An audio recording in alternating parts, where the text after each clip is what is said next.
भरत भावी प्रबल या जस अपजस विधिहात।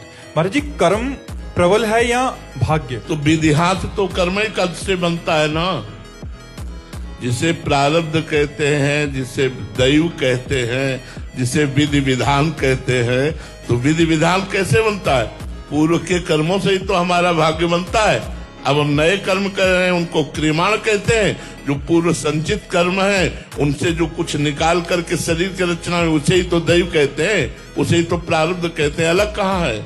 उसे ही तो प्रारब्ध कहते हैं। समझो ना, प्रारब्ध कर्म जो दैव कर्म है, जो भाग्य कर्म है, जो परिणाम में आया है कि अब इस जन्म में ये होगा, इस आयु में होगा, वो हमारे पूर्व कर्मों का परिणाम ही तो है। तो जैसे हमने कर्म किए वैसा ही परिणाम हमें भोगने को मिल रहा है। अलग से क्या है?